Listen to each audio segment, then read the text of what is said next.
Existe possibilidade de consenso na polarização? Naruhodo. Bem-vindo ao Naruhodo, podcast para quem tem fome de aprender. Eu sou Ken Fujioka. Eu sou Altair de Souza. E hoje é dia de quê? Ciência e senso comum. Você quer apoiar a ciência? Quer apoiar o pensamento científico? Quer ajudar o Naruhodo a se manter no ar?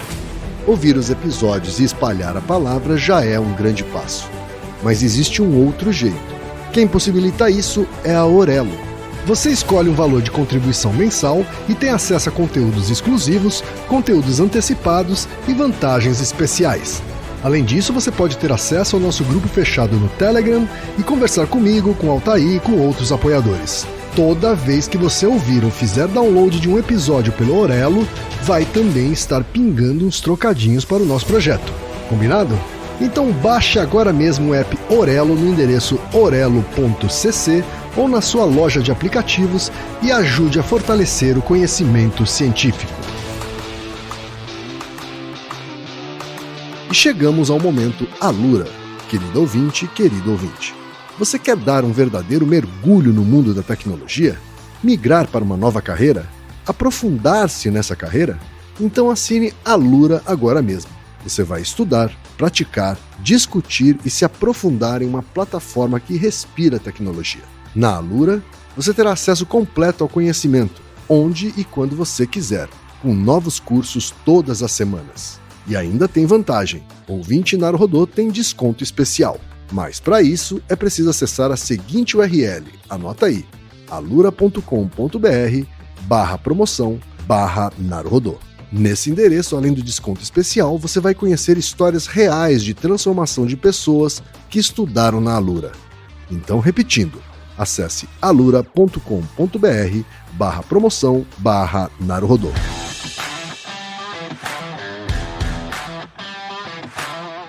Altair, temos pergunta de ouvintes, Altair. Antes de mais nada, peço desculpas aos ouvintes que mandaram perguntas relacionadas a esse tema, porque levou uns bons anos pra gente responder. Era um momento anterior da existência da raça humana, quando essas pessoas mandaram as perguntas. Claro, a gente sempre vai responder as perguntas, não importa quanto tempo leve, mas eu peço para quem trazer à tona uma questão muito importante, principalmente do nosso primeiro ouvinte, que mandou a pergunta em 2018. Em agosto de 2018, né? A pergunta já fazia sentido. Mais de 4 anos depois, infelizmente, ela faz mais sentido ainda. É muito atual, né? Primeiro e-mail veio do Luiz Fernando Júnior, que mora no interior do Rio de Janeiro e é estudante da Faculdade de Direito, Altair. E hoje já terminou, virou doutorado, já é concursado, sei lá, já é juiz de direito, né? Espero que sim. Minha dúvida nasce dessa excessiva polarização política que vivemos experimentando. O que leva um indivíduo até o extremo para defender um ideal? Existe uma explicação psicológica que possa justificar esse fanatismo por uma determinada figura? Por que evidências e argumentos racionais não surtem efeitos nessas pessoas? Cada vez mais me surpreende como essas bolhas sociais conseguem afastar mais e mais as pessoas, transformando opiniões e ideias em verdadeiros coliseus de gladiação. Espero que possam me ajudar a me situar melhor nesse caos social em que vivemos, usando a ciência como uma luz. Agradeço a atenção e deixo aqui as minhas felicitações pelo excelente trabalho que vocês fazem propagando os ideais científicos de forma acessível a todos. Obrigado, Luiz Fernando. Mas a gente também tem perguntas mais recentes, por exemplo, de Caê Martins, que é gerente de projetos, mora em Dublin, Irlanda. Aí ele diz o seguinte: minha pergunta é sobre uma tese que eu vi quando conversava com amigos sobre as infindas discussões em torno de questões como polarização política, revisionismo histórico e pseudociências, onde fatos são ignorados e opiniões passam a ter mais peso. A tese em questão seria: quando uma pessoa forma uma opinião baseada em emoções, é praticamente impossível mudar tal opinião com base em fatos e de forma racional. Seria verdade isso? Existe base científica? E também temos a pergunta do Marcos Ribeiro, que começa assim. Inicialmente gostaria de agradecê-los e parabenizá-los pela iniciativa do Naruhodô. Talvez um dia vocês descubram o tamanho da contribuição de conhecimento da vida dos indivíduos que escutam essa maravilha da podosfera. Obrigado pelo elogio, Marcos. Obrigado. E aí ele continua. Algo muito me aflige desde os idos de 2018, período de eleições, onde foi fortalecida a polarização iniciada, ao meu ver, em 2014. Porque as pessoas têm dificuldade em entender e aceitar, embora não concorde, as opiniões opostas. Por qual razão não existe consenso na polarização? Sempre fui taxado por ser um bom ouvinte e procuro entender as razões que levam alguma pessoa a chegar em alguns pensamentos, ideias, argumentos e opinião. Ainda que eu não concorde em absolutamente nada do que foi dito, entendo democrático ela pensar daquela forma. Contudo, observo que dentro da polarização, usei o exemplo da política, pode ser mais evidente, mas pode ser aplicado em qualquer hipótese de opiniões contrárias, Corinthians versus Palmeiras, boi caprichoso versus boi garantido, Goku versus Vegeta, etc. Não é possível a extração das ideias positivas de ambos os lados para a construção de uma terceira opinião que agrade, ou ao menos acalme ambos os lados. Acredito que o tema trazido já tenha sido comentado um pouco em alguns episódios, como por exemplo Naruhodô 285, 280, 267 e 268. Altair, um tema mais do que atual, a polarização, né? Especialmente no campo político. O que a ciência tem a dizer sobre isso, Altair? Existe possibilidade de consenso na polarização? Não. Então é isso, muito obrigado.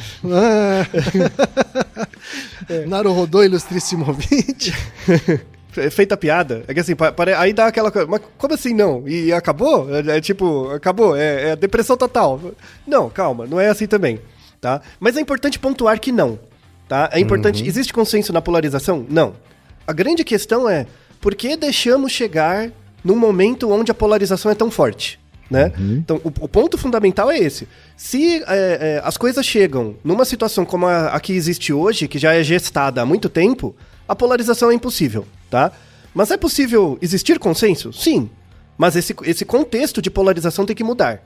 Porque a polarização existe exatamente porque não há consenso. Então é meio que um mecanismo circular, uma coisa depende da outra, né? Para ter polarização não pode ter consenso. E para ter consenso não pode ter polarização, tá? É uma coisa circular. A questão aqui é explicar como isso acontece. Por que acontece? E aí é uma coisa muito interessante. Tem um termo, né? Aliás, os artigos da descrição estão imperdíveis. Aprendi muito fazendo esse episódio. E ele só foi possível ser feito esse ano, sobretudo porque temos evidências mais novas, mais atuais. E o episódio de hoje é um complemento de episódios mais antigos que fizemos, sobretudo o Naruhodô 100. Faz tempo em quem? O Naruhodô 100 é aquele se a biologia ajuda a explicar nossa posição política. Esse episódio, feito 3, quase 4 anos depois, é um ótimo complemento àquele episódio, o Naruhodô 100, porque trazemos informações muito atualizadas de artigos, principalmente dos anos 2020 para frente, sobre esse tema. E uma coisa importante, a polarização, ela existe independente da sua filiação política. Não tem a ver, tá? A sua filiação política. Não tem a ver com direita e esquerda. Todo mundo pensa a ideia de direita e esquerda como uma reta, né? Em que a esquerda e a direita são antagonistas um do outro. Mas, na verdade, nas teorias sérias mesmo, né, de identitarismo político, todo mundo entende a ideia de direita e esquerda como um círculo, em que os pontos mais extremos se encontram. Só que os pontos mais extremos se encontram, só que as pessoas não olham umas para as outras, porque uma tá de costas para as outras. Então, imaginam pessoas em fila. Você coloca um grupo de pessoas em fila e pede para elas fazerem um círculo. A primeira pessoa da fila vai encontrar com a última. Só que uma não vai estar vendo a outra, a cara uma da outra. Uma vai estar vendo a outra pelas costas.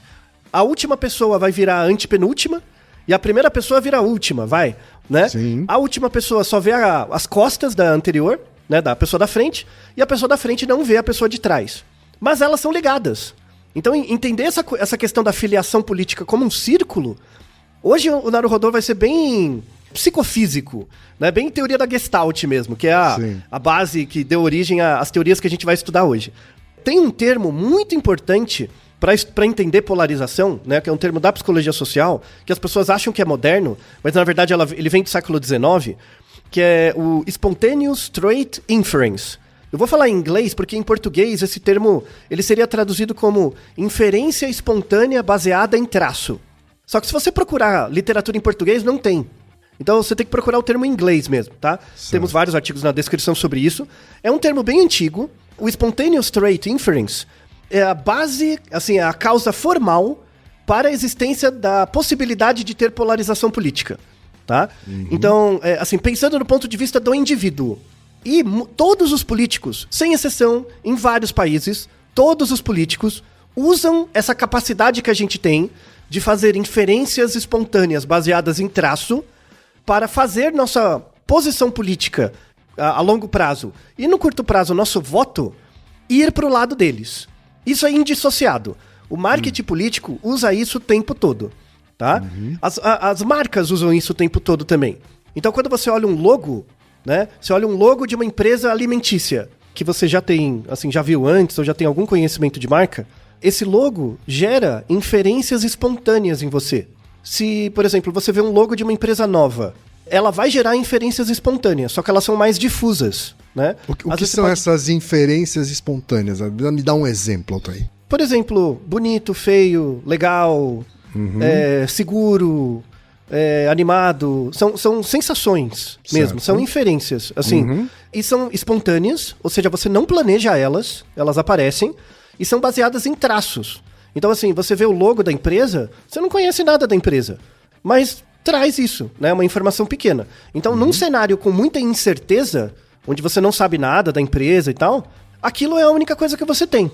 E muitas vezes essa inferência baseada em traço, você leva isso por muito tempo, né? Quando você não atualiza a informação com outras coisas, tá? Essa ideia de inferência espontânea baseada em traço, ela é a causa formal de um fenômeno que a gente estudou muito num episódio, que é o 168, que é o japonês, se japonês é tudo igual, que a gente explica a teoria da atribuição. Então, por exemplo, eu não conheço um japonês, nunca vi pessoalmente. Aí eu vejo um japonês, aí eu associo ele com coisa, assim, eu não vou dizer pra mim mesmo, eu não sei nada sobre ele. É muito difícil, eu caio em dissonância. Aí pra evitar fazer isso, eu associo a pessoa que eu não conheço com coisas que eu conheço. Ah, você deve estudar muito, né? Tipo a ideia do estereótipo, né? Japonês é tudo igual. Por quê? Porque isso fala muito mais de quem fala do que do alvo, tá? Essa é a ideia da atribuição. A teoria da atribuição, ela apareceu, ela é uma teoria descritiva. Então, assim, julgamentos baseados em estereótipo, a gente vê o tempo todo. Então, a teoria da atribuição é uma forma de descrever isso. E aí diz que quando você faz um julgamento por estereótipo, eu dizer, você é japonês, logo você deve ser estudioso, deve tirar fotos bem, sei lá, qualquer coisa assim, isso fala muito mais de mim do que de você. Isso é uma teoria descritiva. Aí, essa ideia da teoria da inferência espontânea baseada em traço é a causa formal dessa teoria da atribuição, tá? Certo. Então, a teoria da atribuição é uma coisa assim, eu tô olhando de fora, o ambiente, e eu vejo esses comportamentos. Aí é um nível, assim, de olhar o indivíduo como um todo. Por que os indivíduos fazem isso? Então, por que japonês é associado com estudar muito? É um estudo descritivo. Eu não sei a resposta do o que acontece dentro de você, ou na sua relação com o ambiente, para que isso se dê. Como que se constrói essa relação? Eu só tô vendo o final, né? Que é você julgando pessoas por estereótipo. Eu só tô vendo o final. A ideia da inferência espontânea baseada em traço é um passo antes. É olhar o desencadeante disso. E aí a gente tem que ir em outras áreas do conhecimento mais fisiológicas. E aí você consegue explicar muito bem, por exemplo, a polarização política. Quer ver um exemplo de inferência espontânea baseada em traço? Imagina você andando na rua, né? E você passa na frente de um prédio, e na janela de um prédio tem uma bandeira do Brasil. O que você vai achar? Hoje, no contexto atual... Hoje, agora. Hoje, no contexto atual, que existe uma grande possibilidade da pessoa ser de direita.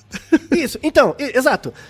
Mas isso é uma inferência que você está fazendo baseada num traço, que é só uma bandeira.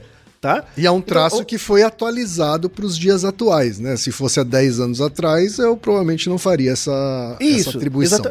Você ia, por exemplo, associar com a Copa. Né? Lembra a Copa? Pintar a rua, esses negócios aí. Ninguém pensa agora na Copa de ficar pintando rua, né? Ficar pondo bandeirinha. Ninguém mais pensa nisso, né? Mas por que isso aconteceu? Então, assim, o seu julgamento de julgar se uma pessoa tem uma bandeira do Brasil na janela, ela é de uma posição política X, isso é um julgamento baseado em atribuição. né? Mas como você consegue fazer isso? O como você consegue fazer isso é por um mecanismo fisiológico que você tem, inato, tá? Isso é inato mesmo, tá? Tem até área cerebral, gene, é bem determinado. É um mecanismo fisiológico que nós humanos temos de pegar um traço e fazer uma inferência, tá? Porque isso é muito útil para sobrevivência. Dá pra pensar várias aplicações, né? Você passa no meio do mato, vê um negócio mexendo, você não vai ver o que é, você corre, tá? Isso também é uma inferência baseada em traço. Pra você avaliar perigo, segurança, coisas do tipo. Tá? Mas no caso da bandeira, por exemplo, né? No caso do movimento no mato, né? Aí tem a ver com esse instinto de sobrevivência, mas... E aí você foge, né? No caso da bandeira, você tem elementos externos, né? Criando essa... Isso, tem um ambiente. Isso, exatamente. Então, assim, você tem a inferência espontânea, baseada em traço, que é isso aqui, mexeu, corri. Sabe? É uma coisa assim que com muito pouco aprendizado você faz. Correr, ficar meio assim assustado. Essas coisas de atacar ou fugir, né? É bem espontâneo mesmo. Só que isso essa habilidade que a gente tem de fazer inferências espontâneas baseado em traço é cooptado pela cultura como aprendizagem, né? Então, por exemplo, 10 anos atrás, você não associava a bandeira com política. Isso foi sendo pareado. Vai pareando, aí você usa isso como uma informação em contexto de incerteza para avaliar o ambiente. O mesmo com a cor vermelha, por exemplo. Uma pessoa vestida de vermelho no dia da votação, né? Isso. Ou que você usa com o logo da empresa. Isso não é novo na política. Isso vem do marketing. As pessoas têm dificuldade de perceber isso, mas é exatamente esse o mecanismo. Você associar empresas a logos é associar a empresa com uma emoção. Tá? O grande objetivo da empresa... grande, pequena, é que o logo dela gere uma emoção em você. E você use aquele logo para aparear uma emoção com algo que você percebe no seu comportamento. Isso é extremamente deletério. Isso acaba com a sua aprendizagem emocional para um monte de coisas. E que antes da existência de logotipos também foi usada, sei lá, pela igreja. Isso, não, guerra. Com crucifixo. Guerra. Né? Isso, ou estandarte. Nazistas para marcarem as pessoas judias. Isso. Né? Não, o Goebbels, ele pegou uma coisa latente que já existia desde sempre. Símbolos, totens, coisas desse tipo, tá? Então, eu espero que tenha ficado claro que essa fisiologia da inferência espontânea baseada em traço é a causa material ligada a uma causa eficiente que é o comportamento de julgamento por atribuição. Aí a ideia é estudar esse mecanismo.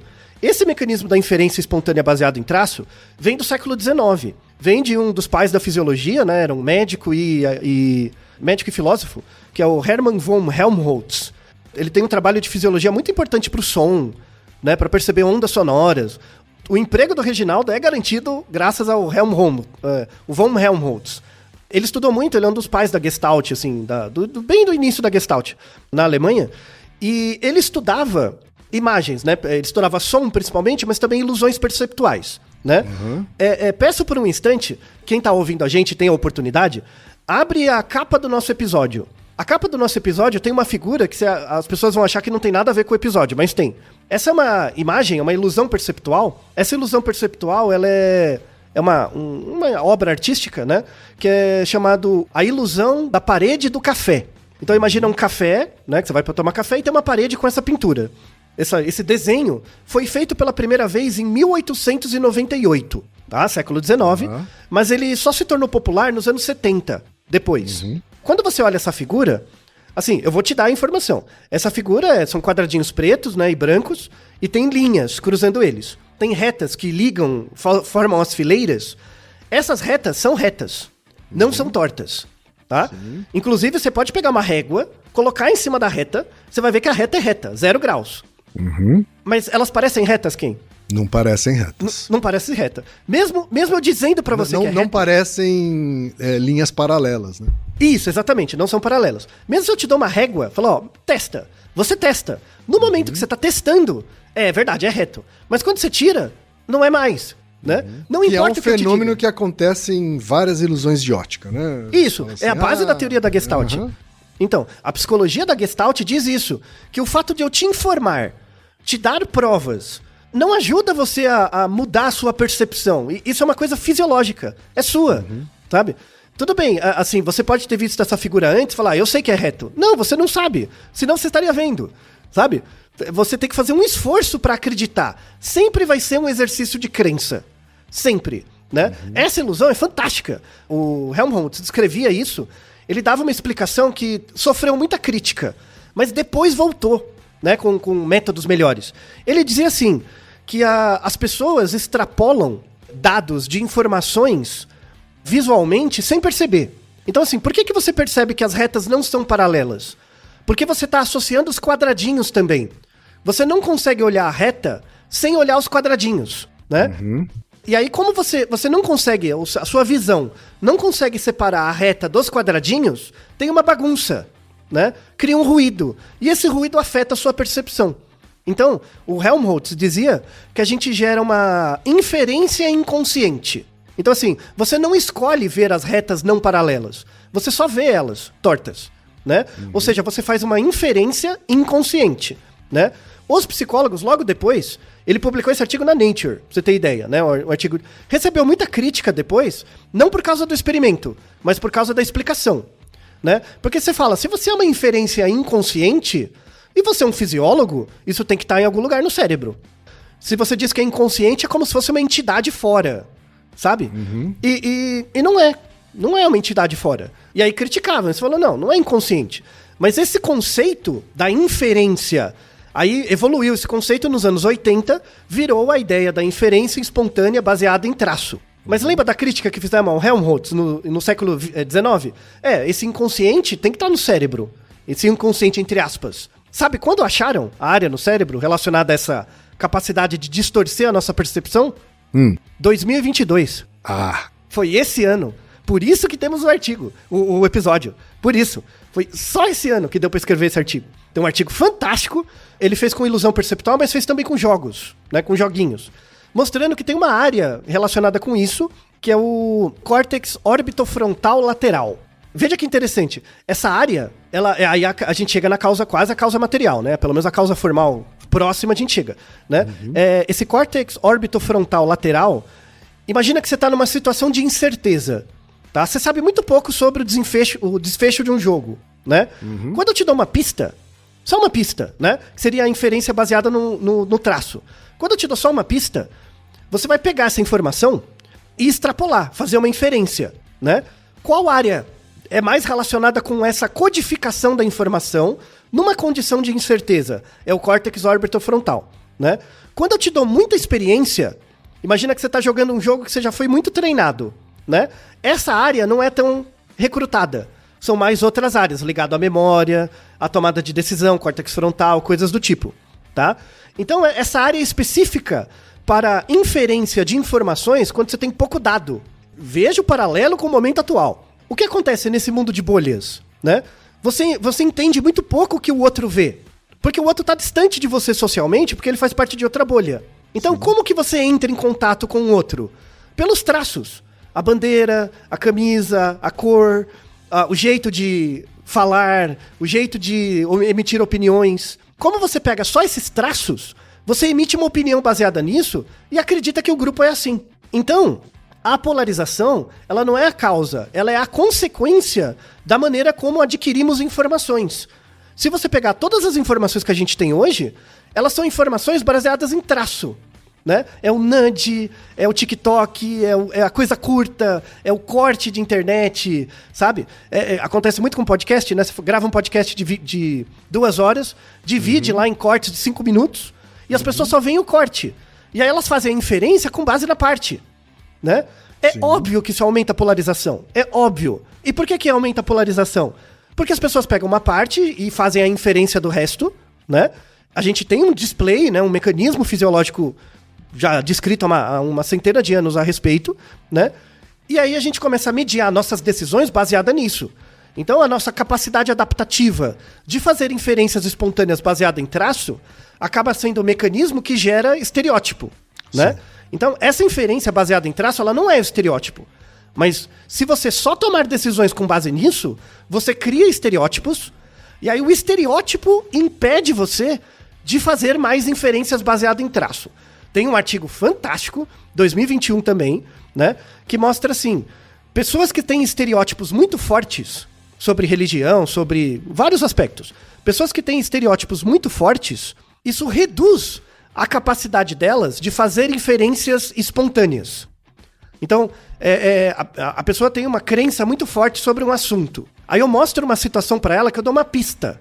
Só uma pista. A pessoa vai associar com o estereótipo e vai deixar de associar com outra coisa. Então, você viver num ambiente de aprendizado, onde tudo que é apresentado pra você é um traço, é um relance, é um teaser do que realmente vai ser dito, gera alienação, né? Gera embotamento emocional, gera dificuldade da pessoa de aumentar a granularidade emocional do que ela experiencia. E nesse sentido, tudo vai parecer mais ameaçador. E é por isso que, em comparação com 2018, hoje as coisas aparecem muito mais agressivas. Antes de tudo, as pessoas têm dificuldade de perceber a elas mesmas. Uhum. A pandemia teve um efeito, mas muito mais a rede social teve um efeito de dar esses drops de informação e as pessoas acharem que estão aprendendo com base nesses drops. Mas, na verdade, elas só estão estereotipando mais os outros, gerando decisões por atribuição e gerando um ambiente com maior inimizade e maior animosidade, sabe? Esse é o problema. Esse é o problema material, assim. Então, assim, o grande culpado são as mídias, no curto prazo. No longo prazo, é a estrutura política. Porque o marketing político sabe há décadas que a gente toma decisões com base em inferência, baseado em traço, e aí a gente entra nos artigos dos políticos. Tem muito artigo, tanto de direita quanto de esquerda, todo. Isso aqui é o default do marketing político. Porque assim, se existe esse mecanismo básico de que a gente faz inferências baseado em traço, então eu não preciso conhecer você quem. Eu tenho que conhecer só um pedacinho. Se esse pedacinho bater comigo, beleza. Eu já tenho uma percepção positiva sobre você. Quando tá perto da eleição, é isso que importa, né? É isso meio que importa. Então, tem uma ideia, né? Que é a ideia do viés do falso consenso. O viés do falso consenso é o seguinte. Por exemplo, imagina que eu sou uma pessoa a favor do aborto. Eu sou a favor, tá? E você é o político. Aí você tá fazendo um discurso, um só. Você tá fazendo um discurso. Eu estou vendo um discurso seu. Imagina um corte de TikTok, de qualquer coisa, de Instagram, tal. Você tá falando lá umas coisas. E aí, nesse frame, você não fala sobre aborto. Você podia falar em outra hora, mas você não falou naquele frame que eu tô olhando. Eu vou achar que você não é a favor do aborto, porque você não falou. Tudo bem? Entende? Como esse assunto não é saliente pra você, na verdade, o que seria mais razoável pensar é que você fez um discurso e você não falou sobre aborto. Eu não sei se você é a favor ou contra. Você só não falou. Você pode falar em outro discurso. Mas a única informação que eu tenho é esse discurso. Eu só vi esse. Sim. Né? Se você não falou de um tema que eu espero, você não deve ser a favor. É um viés. É zoado. A gente é zoado. É simples assim. Tem artigos que mostram isso. Você pergunta para as pessoas as opiniões delas. E aí mostra vídeos. Só um vídeo. Né? E aí você diz o quão provável você acha que é a pessoa acreditar ou não defender tais políticas. E quando o tema não está apresentado, as pessoas dão notas mais baixas, notas menores de concordância. Eles têm esse viés de fazer uma inferência baseado na ausência daquele tema. Exatamente. Por exemplo, quando você pega o caso de aborto, se a política for uma mulher, o efeito some. Tem um papel de gênero. Por exemplo, um outro exemplo, que é um estudo feito nos Estados Unidos, que aqui lá é um problema bem maior que aqui até, pessoas que moram na rua. Pessoas sem habitação. Problema habitacional em algumas regiões dos Estados Unidos é muito grave, né? Então tem pessoas que têm até dinheiro, mas o aluguel é tão caro que elas moram na rua, né? Isso é uma questão, né? Muitas pessoas se preocupam com isso. E aí eles fizeram exatamente isso, né? Quando o político é homem, e ele faz um discurso só pontual, e ele não fala disso, da falta de habitação, né? As pessoas tendem a achar que ele não vai fazer nada em relação a isso. Quando é uma mulher falando, mesmo quando ela não fala sobre habitação, as pessoas acham que ela é a favor de diminuir o preço do aluguel, sabe? Só pelo papel de gênero. Existe nos Estados Unidos, tem que validar aqui, mas existe uma expectativa de gênero de que mulheres têm mais conhecimento e interesse em assuntos ligados a um bem-estar coletivo. E, de novo, não é o que eu acho, é o que a literatura mostra e os marqueteiros políticos usam para associar isso com a imagem do político. Porque, assim, ninguém conhece o político. Pensa a gente. As pessoas não conhecem eu e você. Eu conheço você, você me conhece. Porque a gente convive há muito tempo e se conhece pessoalmente, né? Sim. E tem tempo de convivência. Mas outras pessoas que ouvem não conhecem a gente. E tudo bem. As pessoas podem criar inferências sobre a gente, mas são inferências baseadas em traço, né? Sim. Porque As pessoas, inclusive, fazem inferência da nossa aparência baseado só na voz, por exemplo, né? Isso, tem até um episódio sobre isso, na verdade, né? Porque rostos e vozes não combinam, né? Tem um episódio sobre isso. E tem um outro episódio relacionado com isso, que é porque o nosso cérebro às vezes falha, que é o 201. E esses 2 episódios têm a ver também com o episódio 305, que é porque seguimos líderes. A gente segue um líder, antes de tudo, porque a gente não conhece ele. O fato de não conhecer é um ambiente de incerteza. E se o líder sabe isso, ele modula o que vai ser dito em cada lugar para que você arraste mais pessoas para o seu lado em cada situação. Porque você sabe que todas as pessoas não vão ver tudo o que você faz. Então, por exemplo, imagina que eu sou um candidato e eu vou lá, sei lá... Não, tem isso, né? O grupo de planejamento, sabe? O grupo de planejamento, que é a convenção dos planejadores, né? Anual. Imagina que eu sou um político e eu vou lá. Aí eu faço um discurso.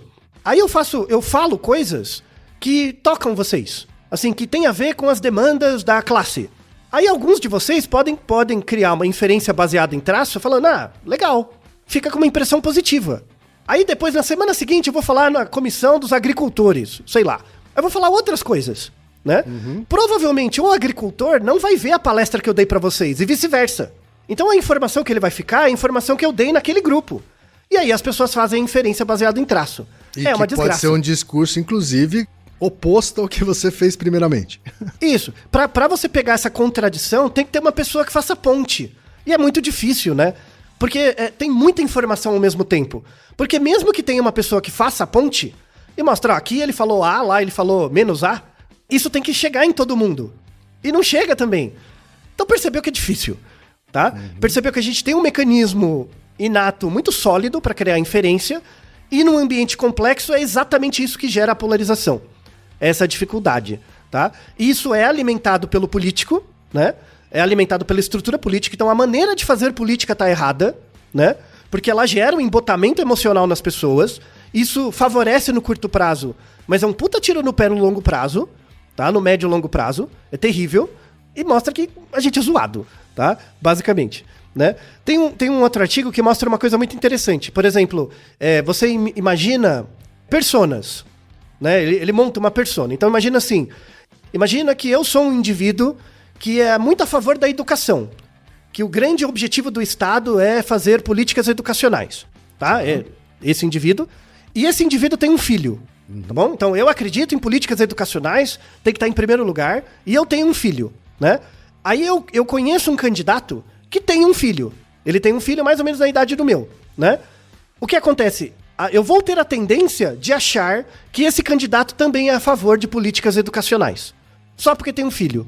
Entendeu? Uma confusão da parte com o pelo todo. Isso também é uma inferência baseada em traço.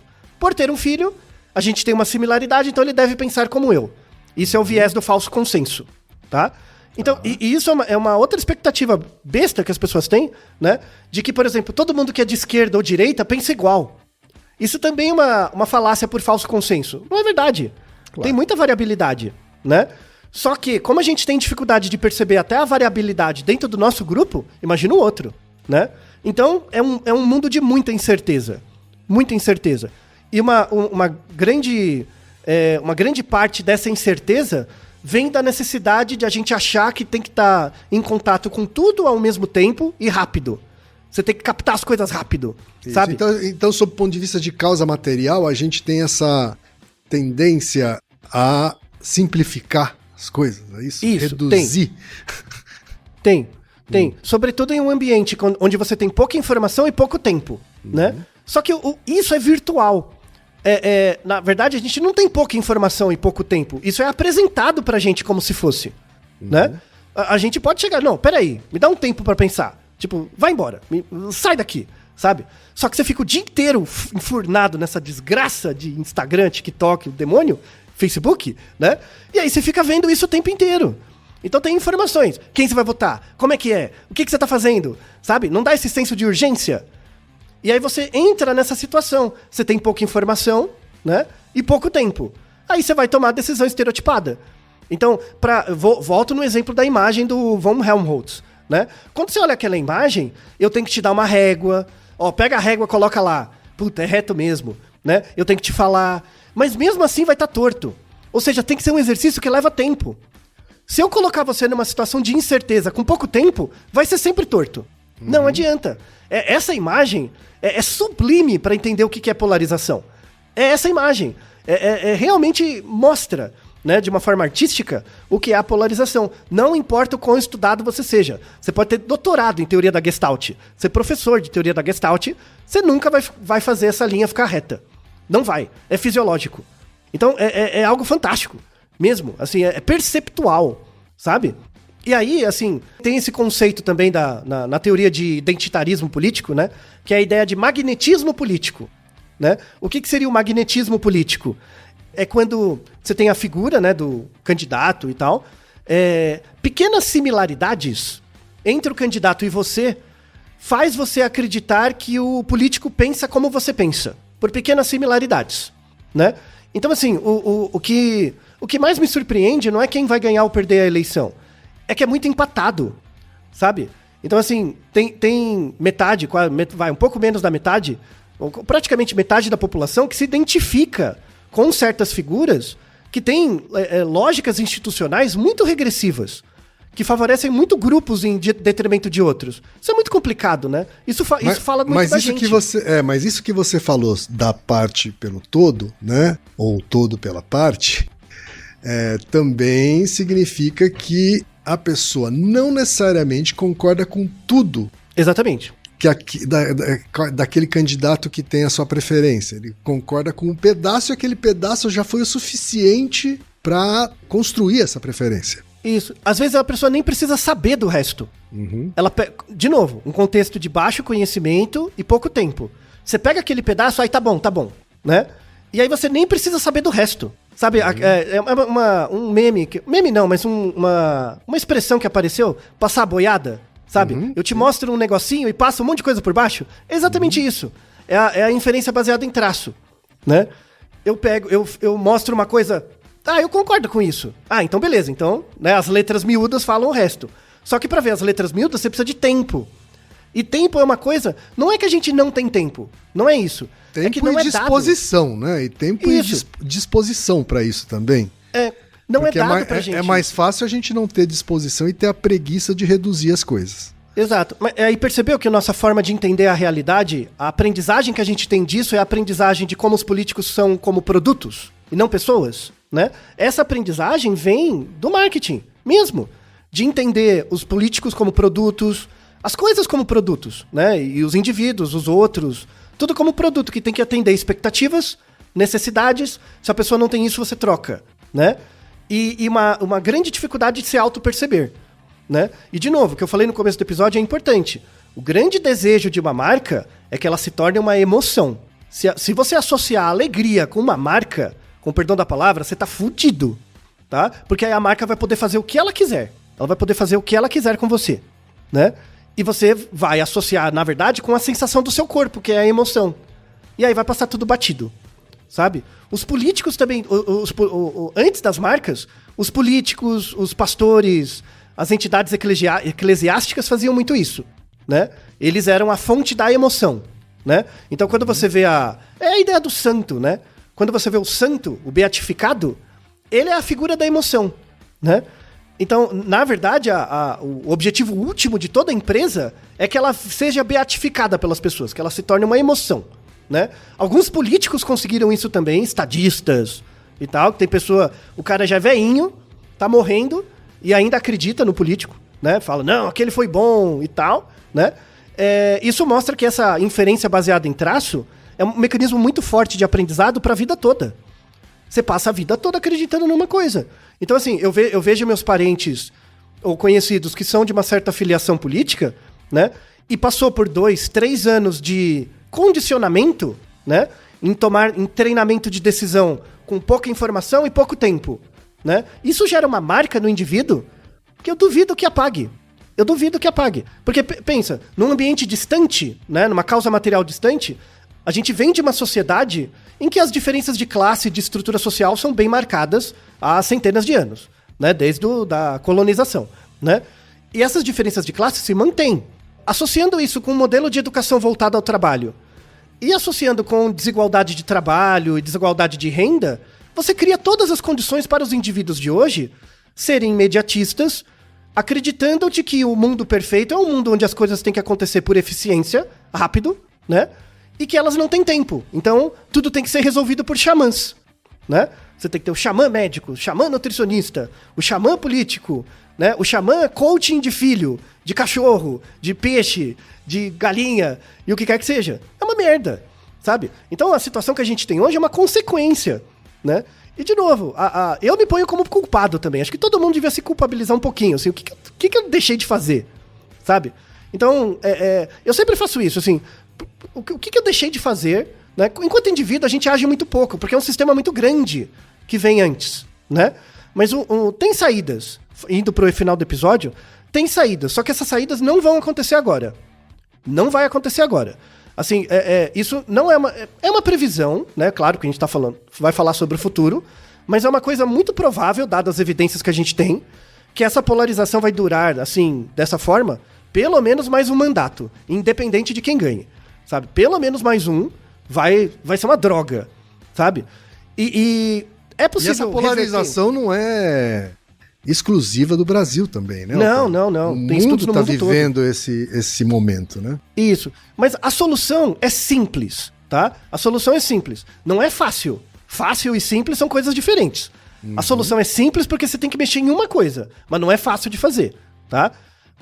E aí a literatura é muito robusta nisso. É regulação de rede social. YouTube, Google, regulação. Porque do mesmo jeito que você... essa coisa de... Porque tem muita gente que ganha dinheiro com isso. Você sabe disso melhor que eu, né, Kim? Que você ganha dinheiro com view, né? Fazendo as pessoas ficarem procrastinando em cima de coisas simples. Cortes, piadinhas, coisas do tipo, né? Essa indústria dos cortes, que a gente tem muito... Tem nos Estados Unidos há mais tempo atrás, mas aqui no Brasil é bem recente. Essa indústria dos cortes dá muito dinheiro, né?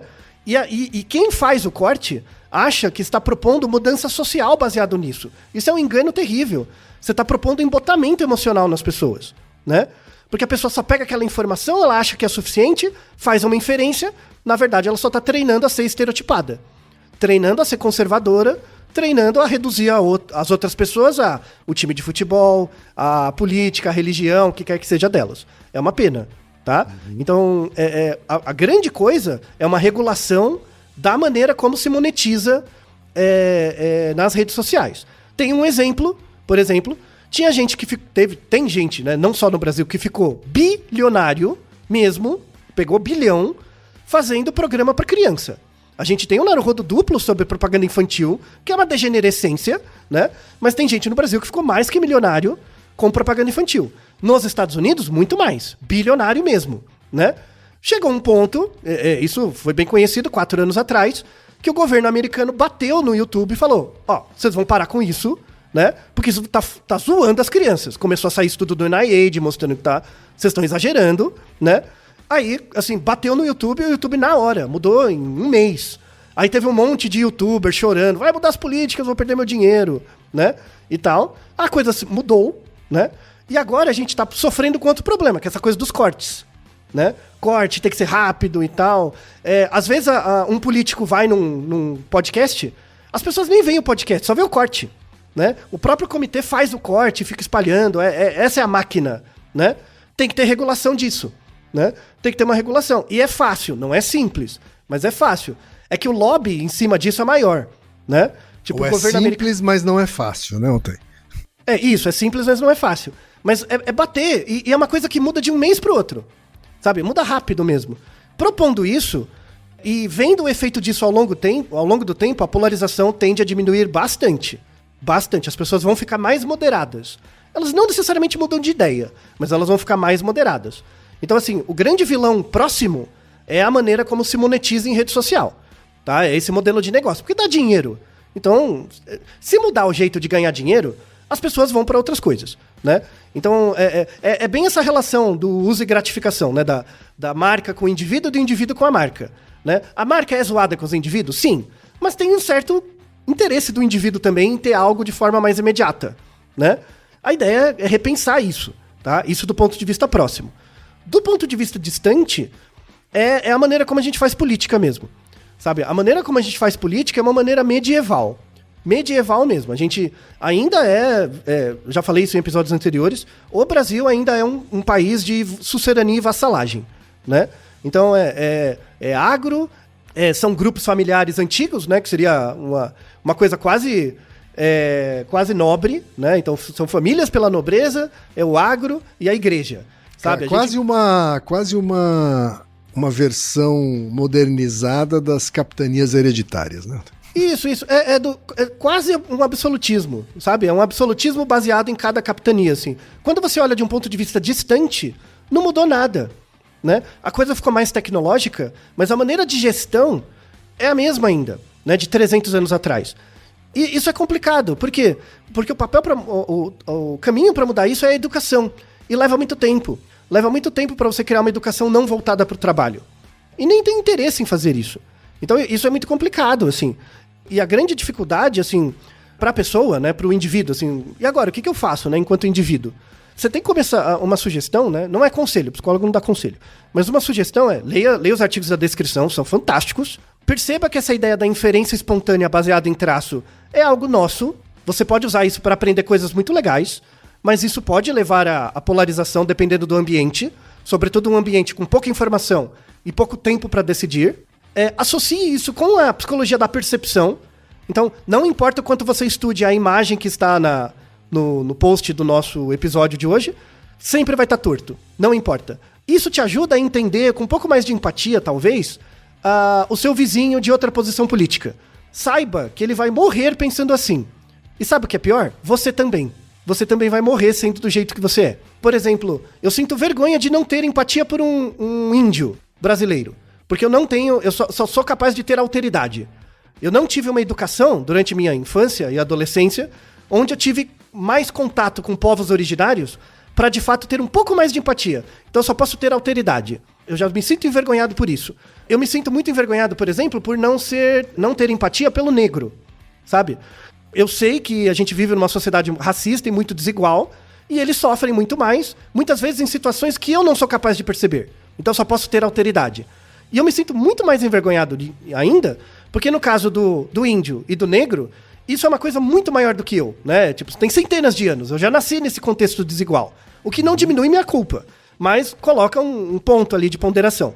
Mas o que me deixa mais envergonhado hoje é que num espaço de 20 anos, a gente criou, eu sou testemunha, e eu não fiz nada pra isso, né? Sou testemunha de eu não sei o que é ser uma pessoa de uma posição inversa à minha, política. Eu não sei mais o que é ter empatia por essa pessoa. Isso é construído. E foi construído num espaço de poucas décadas. Não são 300 anos. São poucas décadas. Isso vai acontecer de novo? Vai. Quanto menos eu conhecer outras pessoas próximas de mim, parentes meus, quanto mais outras pessoas que são próximas a mim, do ponto de vista afetivo, familiar e tal, que eu não sou capaz de ter empatia por elas, isso vai limitar o meu mundo. Meu mundo vai ficar menor. E eu quero que todo mundo se coloque nesse lugar. Sabe? Essa polarização, na verdade, gerou um embotamento emocional. A gente tem mais dificuldade de explicar as nossas emoções. E a gente fica atrás de uma parede, e essa parede é a parede do você é bolsominion, você é cirandeiro, você é o que quer que seja. Se desgraça do satanás aí. Então, assim, uma solução do ponto de vista individual é a galinha. Lembra da galinha? A galinha ajuda muito, né? Sobretudo o exercício de empatia e alteridade. Mas eu já dou um exercício, e isso é uma conclusão difícil. Assim, que essa polarização agora, isso tem dados dos Estados Unidos e aqui vai começar a sair. É tão forte que gerou uma marca em uma classe de pessoas, sobretudo as pessoas mais velhas, que elas vão morrer assim. Você limitou a realidade existencial de pessoas no final da vida delas que passaram a vida inteira trabalhando para que você seja o que você é hoje, sabe? Isso é muito triste mesmo, né? Sim. Por culpa de uns cuzão do caralho também, né? E também por minha culpa. Eu, como cientista, também me sinto mal, assim, porque todo cientista tem que ter um papel político, de mostrar a evidência. Só que é uma evidência muito difícil de explicar, sabe, no dia a dia. É uma evidência muito difícil de construir. E depende da educação. Eu me tornei cientista por acaso. Eu me tornei cientista porque eu briguei contra as regras que existem. E eu não recomendo pra ninguém, eu sofro com isso até hoje, eu sofro consequências até hoje. Não é bom ser cientista, é útil, é importante, mas não é bom. Ser cientificamente educado é muito melhor, tá? É o que eu recomendo. Ser cientista não, por favor. Mas a conclusão do episódio é essa mesmo. Não existe possibilidade de consenso na polarização quando os meios que a gente usa para aprender sobre a complexidade do mundo são baseados em informações parcas e tempo limitado. Né? Então a polarização é uma consequência da forma imediatista como a gente aprende. Enquanto isso não mudar... Se o problema é complexo e a solução acaba passando por simplificações, né? Me lembra até uma frase que diz que para todo problema complexo existe uma resposta simples e errada. É por aí mesmo. A simplificação acaba, na verdade, tornando tudo muito raso, né? Sim. E sobre o que você colocou, Altair, né? Me lembrei de um momento em que o Jovem Nerd entrevistou o Neil deGrasse Tyson, né?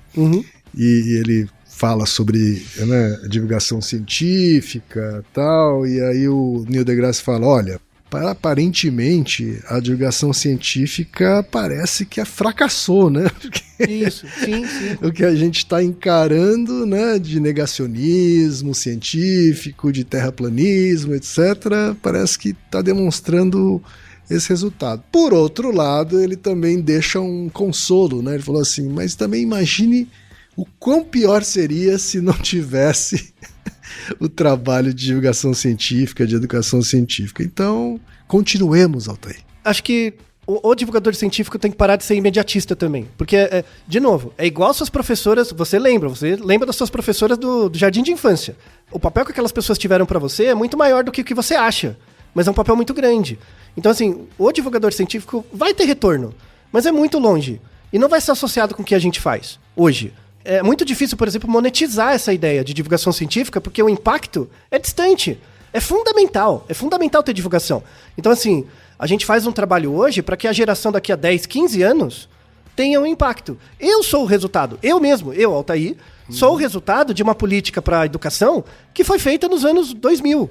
Tipo, eu dei muita sorte. O fato de eu entrei na universidade pública e tinha bolsa, eu consegui pagar lá, continuar na universidade, porque meu pai faleceu quando eu estava no primeiro ano do curso. Era para eu ter desistido. E não, e tinha bolsa, eu fui tocando, fazer mestrado, doutorado. Era uma época que tinha muito investimento em pesquisa. Só que isso é uma efeméride. Isso é uma coisa muito rara. Tá? Antes da minha geração e depois, não acontece mais isso. Então, eu dei sorte. Eu dei sorte estocasticamente de cair naquele ponto e dar certo.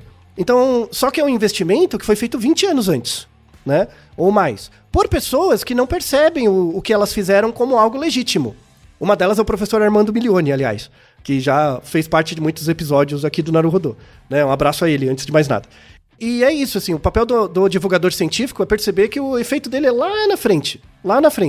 E uma pena que todos os políticos que a gente tem hoje são só políticos, não são estadistas, sabe? Não deixam um modelo de Estado, sabe? Eu quero tomar uma decisão hoje que eu sei que vai funcionar, só que não vai me dar voto.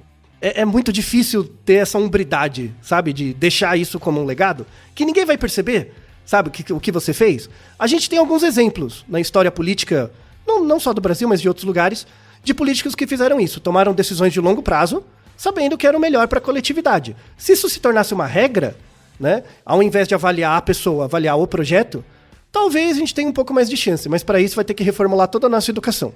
Então o que a gente está fazendo aqui é uma pequena garrafa jogada no mar. Quem sabe alguém pegue um dia, vamos ver, né? Tá, mas, certo. Como estamos no contexto da eleição, espero que esse episódio tenha sido informativo, antes de mais nada. Reduza um pouco as tensões. Eu não quero que as pessoas fiquem tensas, eu quero que elas fiquem chateadas. Chateada nesse sentido, sabe? De você olhar pro seu vizinho e falar, que merda, né? Sabe? É isso. A sensação é essa. Sabe? Não é de tretar, de brigar. É de olhar pro seu vizinho e falar, que bosta. Sabe? A gente podia fazer alguma coisa, não podia? Sabe? É isso. O quê? Não sei, mas vamos começar. Sabe? Porque foi muito rápido a gente chegar nesse ponto polarizado. Pode ser rápido, desde que a gente gere mudanças no ambiente, de desinverter isso ou diminuir a pressão disso. De novo, é fácil, né? É simples, mas não é fácil. Tá certo então, Altair. E Naruhodô, ilustríssimo 20. E você já sabe, aqui no Naruhodô, quem faz a pauta é você. Você tem alguma pergunta pra gente ou quer comentar algum episódio? Escreva pra nós. podcast@naruhodô.com.br. Repetindo? podcast@naruhodô.com.br. E lembre-se, mande nome completo, idade, profissão e a cidade de onde você está falando. É isso aí.